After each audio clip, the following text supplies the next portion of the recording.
إن الذين يغضون أصواتهم عند رسول الله أولئك الذين امتحن الله قلوبهم للتقوى.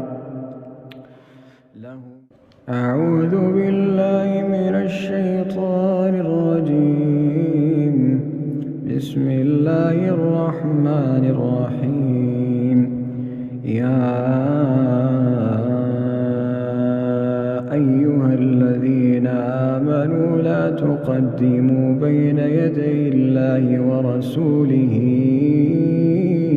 واتقوا الله إن الله سميع عليم. يا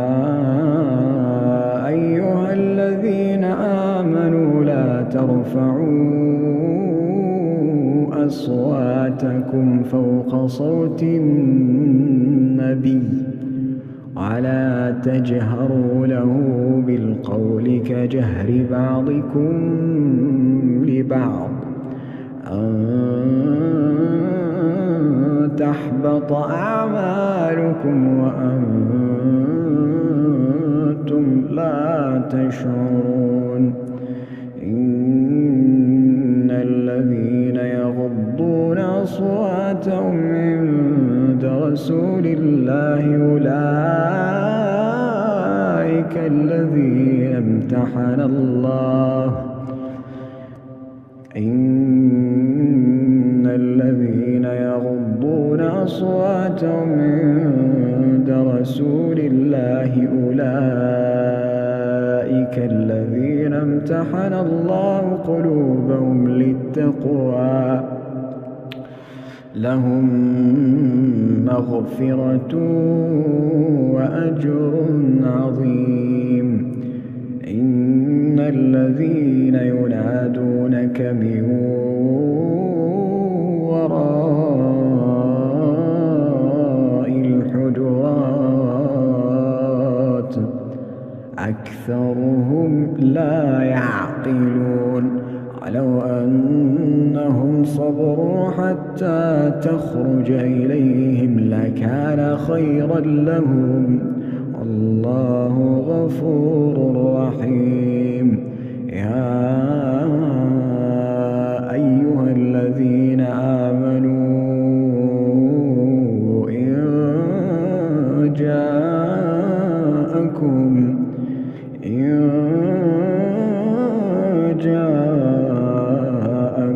فاسق بنبأ فتبينوا أن تصيبوا قوما بجهالة فتصبحوا على ما فعلتم نادمين. واعلموا أن فيكم رسول الله لو يطيعكم في كثير من الأمر لعنتم ولكن الله حبب إليكم الإيمان وزينه في قلوبكم وكره إليكم الكفر والفسوق والعصيان أولئك هم الراشدون فضلا من الله ونعمه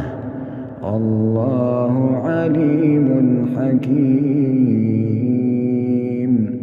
وإن طائفتان من المؤمنين اقتتلوا فأصلحوا بينهما فإن بغت إحداهما على الأخرى فقاتلوا التي تبغي حتى تفيء إلى أمر الله حتى تفيء إلى أمر الله فإن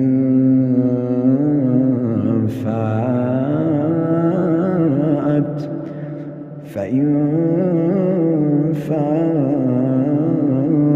فأصلحوا بينهما بالعدل وأقسطوا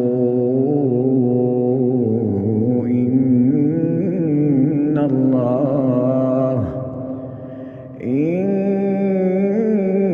الله يحب المقسطين. إنما المؤمنون إخوة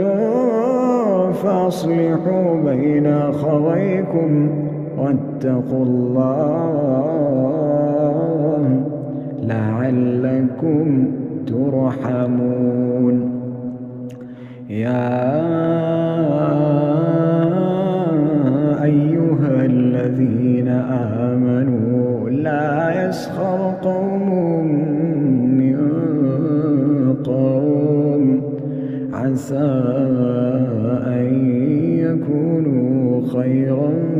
منهم على نساء من نساء عسى أن يكن خيرا منهم ولا تلمزوا أنفسكم ولا تنابزوا بالألقاب بئس الاسم الفسوق بعد الإيمان ومن لم يتب فأولئك هم الظالمون. يا أيها الذين آمنوا اجتنبوا كثيرا من الظن إن بعض الظن إثم ولا تجسسوا ولا يغتب بعضكم بعضا أيحب أحدكم أن يأكل لحم أخيه ميتا فكرهتموه واتقوا الله إن الله تواب رحيم. يا أيها الناس إنا خلقناكم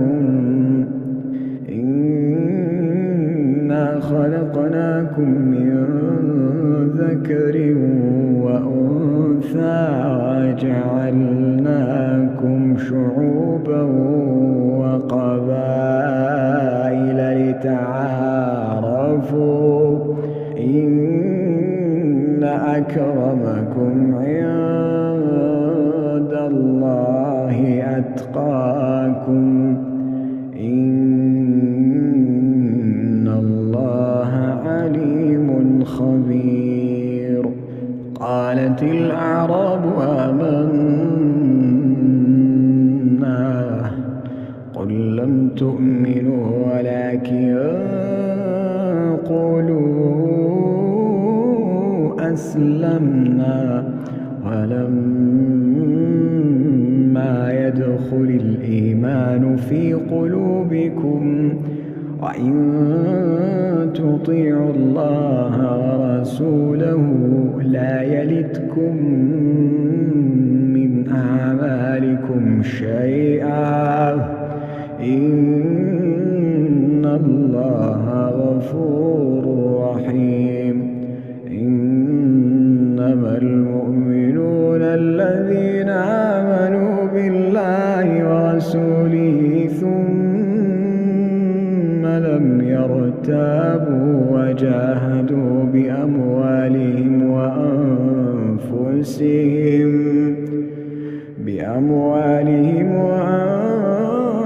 وأنفسهم في سبيل الله أولئك أولئك هم الصادقون قل أتعلمون الله بدينكم والله يعلم ما في السماوات وما في الأرض والله بكل شيء عليم يمنون عليك أن أسلموا قل لا تمنوا علي إسلامكم بل الله يمن عليكم أن هداكم للإيمان إن كنتم صادقين إن الله يعلم غيب السماوات والأرض والله بصير بما تعملون.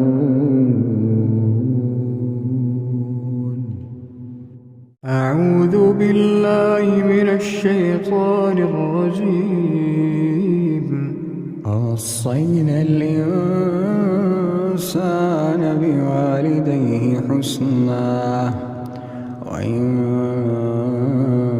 جاهداك لتشرك بي ما ليس لك به علم فلا تطعهما إلي مرجعكم فأنبئكم بما كنتم تعملون والذين آمنوا وعملوا الصالحات لندخلنهم في الصالحين ومن الناس من يقول آمنا بالله فإذا أوذي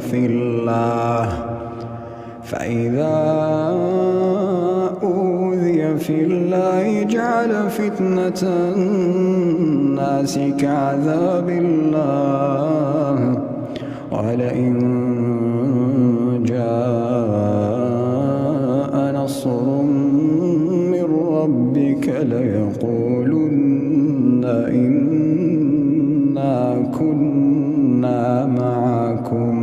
أوليس الله بأعلم بما في صدور العالمين وليعلمن الله الذين آمنوا وليعلمن المنافقين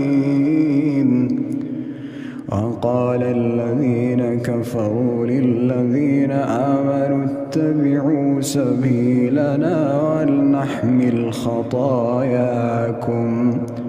وما هم بحاملين من خطاياهم من شيء إنهم لكاذبون وليحملن أثقالهم وأثقالا مع أثقالهم وليسألن يوم القيامة عما كانوا يفترون ولقد أرسلنا نوحا إلى قومه فلبث فيهم 1000 سنة إلا 50 عاما فأخذهم الطوفان وهم ظالمون فأنجيناه وأصحاب السفينة وجعلناها آية للعالمين وإبراهيم إذ قال لقومه اعبدوا الله واتقوا ذلكم خير لكم إن كنتم تعلمون إنما تعبدون من دون الله أوثانا وتخلقون إفكا إن الذين تعبدون من دون الله لا يملكون لكم رزقا فابتغوا عند الله الرزق واعبدوه واشكروا له إليه ترجعون وإن تكذبوا فقد كذب أمم من قبلكم وما على الرسول إلا البلاغ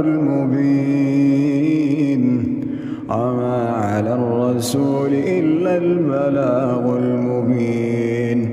أولم يروا كيف يبدئ الله الخلق ثم يعيده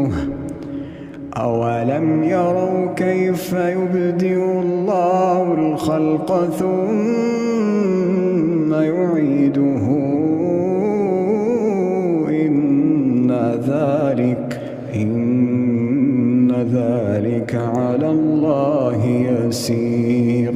قل سيروا في الأرض فانظروا كيف بدأ الخلق ثم الله ينشئ النشأة الآخرة إن الله على كل شيء قدير يعذب من يشاء ويرحم من يشاء وإليه تقلبون وما أنتم بمعجزين في الأرض ولا في السماء وما لكم من دون الله من ولي ولا نصير والذين كفروا بآيات الله ولقائه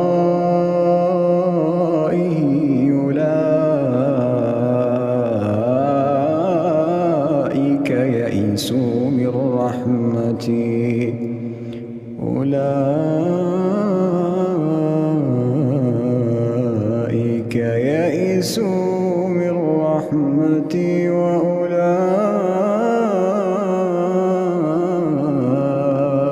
لهم عذاب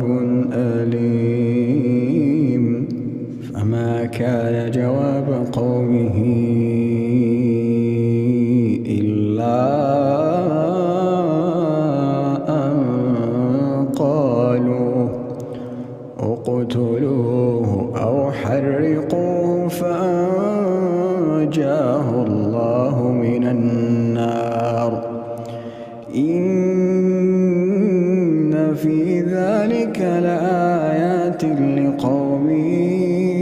يؤمنون وقال إنما اتخذتم من دون الله أوثانا مودة بينكم في الحياة الدنيا ثم يوم القيامة يكفر بعضكم ببعض ويلعن بعضكم بعضا ومأواكم النار وما لكم من ناصرين فآمن له لوط وقال إني مهاجر إلى ربي إنه هو العزيز الحكيم وقال إني مهاجر إلى ربي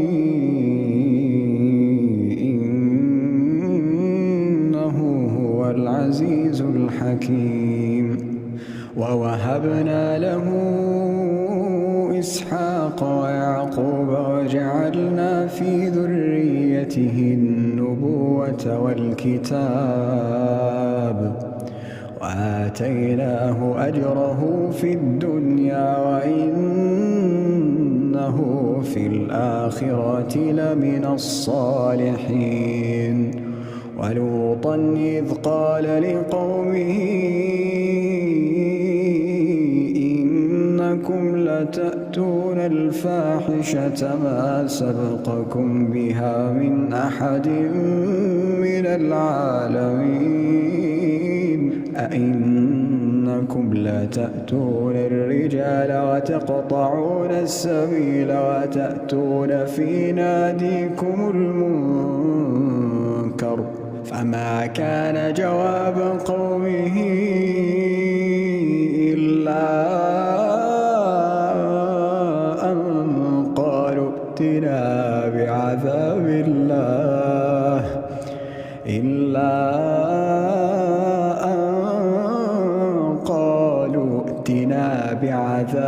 الله ائتنا بعذاب الله إن كنت من الصادقين. قال رب انصرني على القوم المفسدين. ولما جاءت رسلنا إبراهيم بالبشرى قالوا إنا مهلكو أهل هذه القرية إن أهلها كانوا ظالمين. قال إن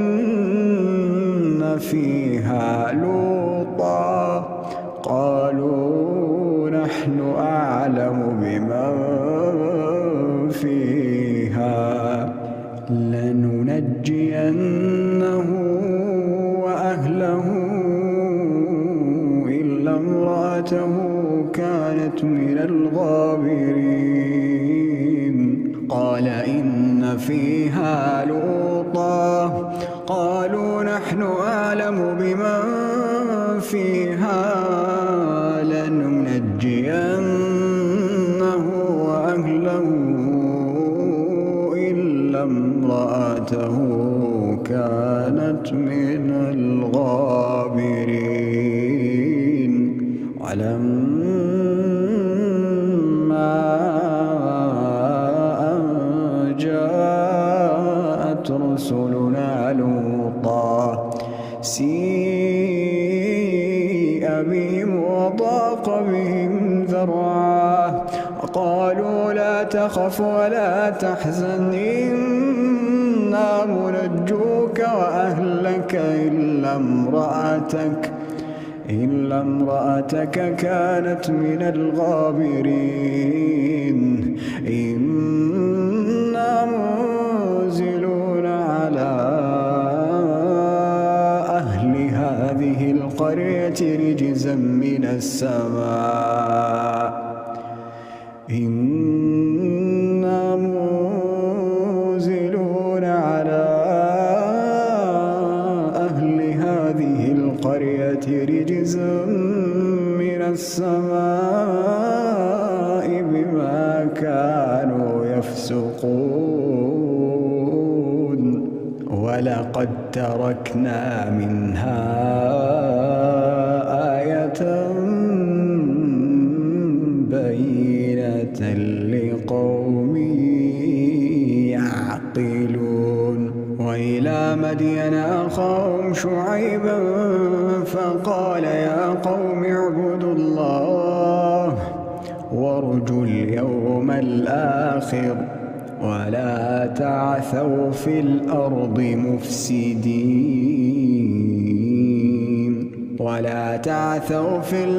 مفسدين فكذبوا فأخذتهم الرجفة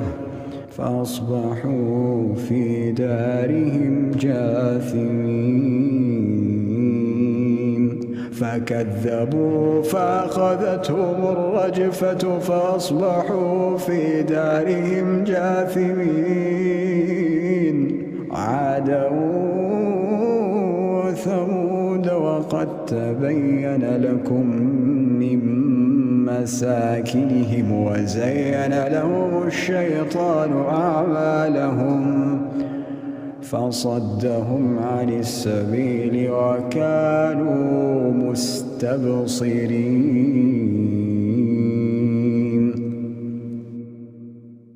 وقارون وفرعون وهامان ولقد جاءهم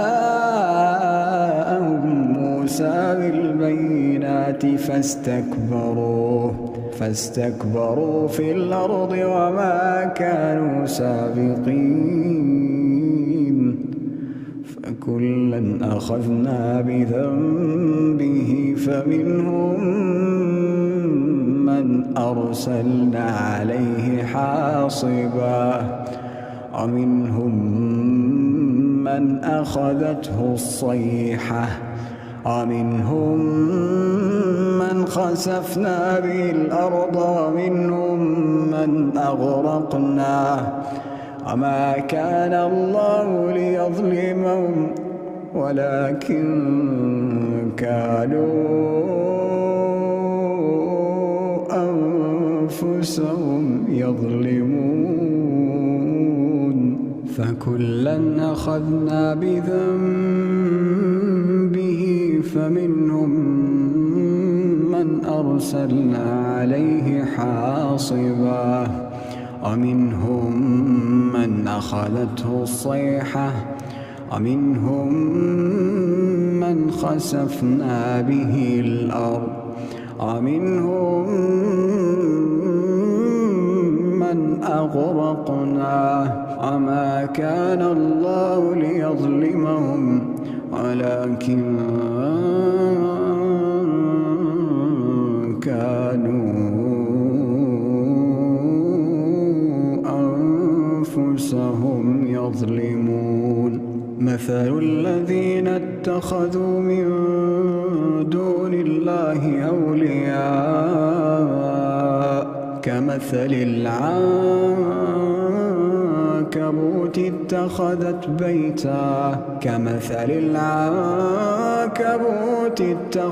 بيتا وإن أوهن البيوت لبيت العنكبوت لو كانوا يعلمون. إن الله يعلم ما يدعون من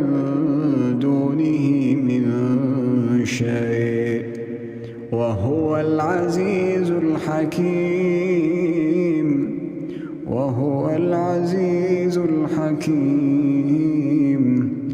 وتلك الأمثال نضربها للناس وما يعقلها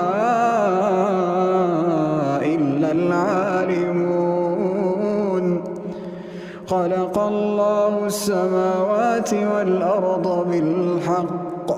إن في ذلك لآية للمؤمنين. أتل ما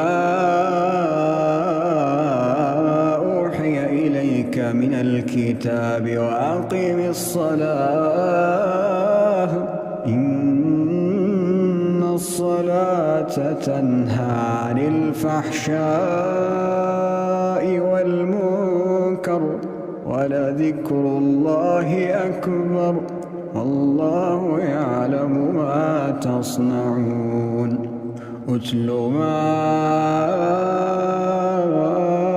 أوحي إليك من الكتاب وأقم الصلاة إن الصلاة تنهى عن الفحشاء والمنكر ولذكر الله أكبر الله يعلم ما تصنعون. ولا تجادلوا أهل الكتاب إلا بالتي هي أحسن إلا الذين ظلموا منهم وقولوا آمنا بالذي أنزل إلينا وأنزل إليكم وإلهنا وإلهكم واحد ونحن له مسلمون وكذلك أنزلنا إليك الكتاب فالذين آتيناهم الكتاب يؤمنون به ومن هؤلاء من يؤمن به وما يجحد بآياتنا إلا الكافرون وما كنت تتلو من قبله من كتاب ولا تخطه بيمينك إذا لارتاب المبطلون بل هو آيات بينات في صدور الذين أوتوا العلم وما يجحد بآياتنا إلا الظالمون وقالوا لولا أنزل عليه آيات من ربه قل إنما الآيات عند الله وإنما أنا نذير مبين أولم يكفهم أنا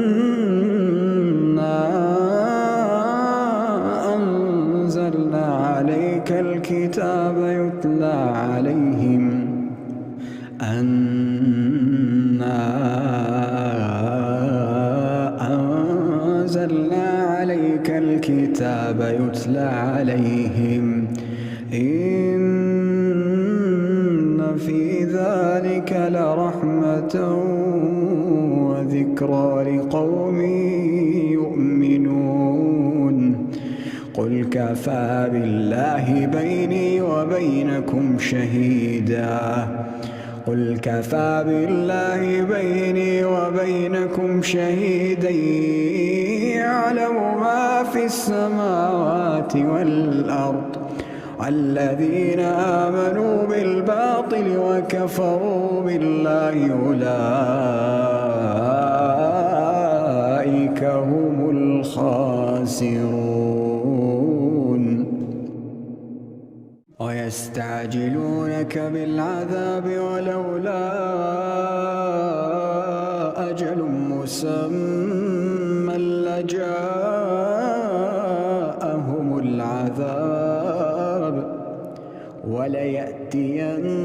وليأتينهم بغتة وهم لا يشعرون يستعجلونك بالعذاب وإن جهنم لمحيطة بالكافرين يوم يغشاهم العذاب من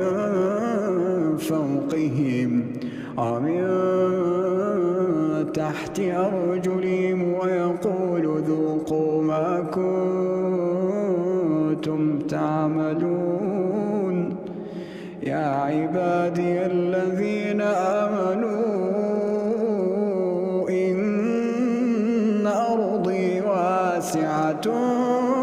فإياي فاعبدون كل نفس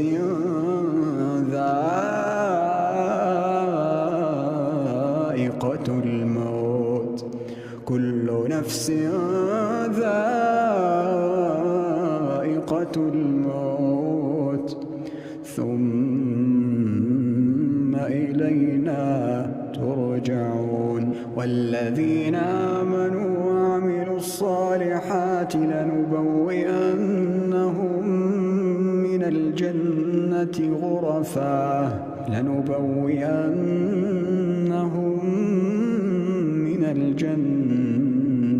غرفا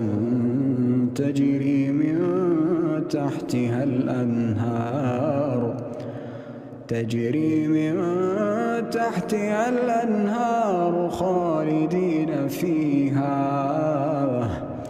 نعم أجر العاملين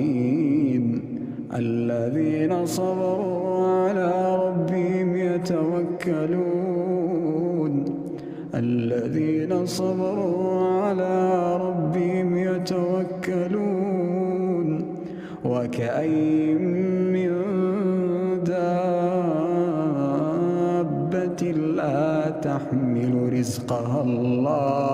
لا تحمل رزقها الله يرزقها وإياكم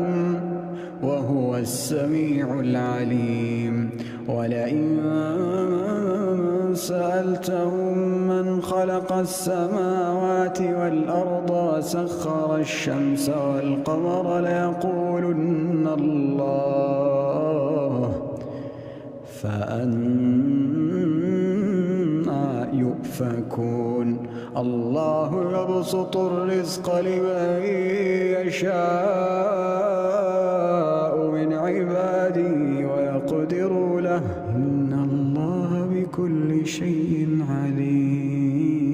إن الله بكل شيء عليم ولئن سألتهم من نزل من السماء ماء فأحيا به الأرض من بعد موتها ولئن سألتهم من نزل من السماء ماء فأحيا به الأرض من بعد موتها ليقولن الله قل الحمد لله بل أكثرهم لا يعقلون وما هذه الحياة الدنيا إلا له ولعب إن الدار الآخرة لهي الحيوان لو كانوا يعلمون فإذا ركبوا في الفلك دعوا الله مخلصين له الدين فلما نجاهم إلى البر إذا هم يشركون ليكفروا بما آتيناهم وليتمتعوا فسوف يعلمون أولم يروا أنا جعلنا حرما آمنا ويتخطف الناس أولم يروا أنا جعلنا حرما آمنا ويتخطف الناس من حولهم أفبالباطل يؤمنون وبنعمة الله يكفرون ومن أظلم ممن افترى على الله كذبا أو كذب بالحق لما جاءه أليس في جهنم مثوى للكافرين والذين جاهدوا فينا لنهدينهم سبلنا وإن الله لمع المحسنين والعاديات ضبحا فالموريات قدحا فالمغيرات صبحا فأثرن به نقعا فوسطن به جمعا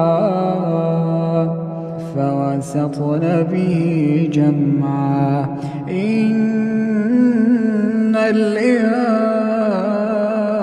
الإنسان لربه لكنود وإنه على ذلك لشهيد وإنه لحب الخير لشديد أفلا يعلم إذا بعثر ما في القبور أفلا يعلم إذا بعثر ما في القبور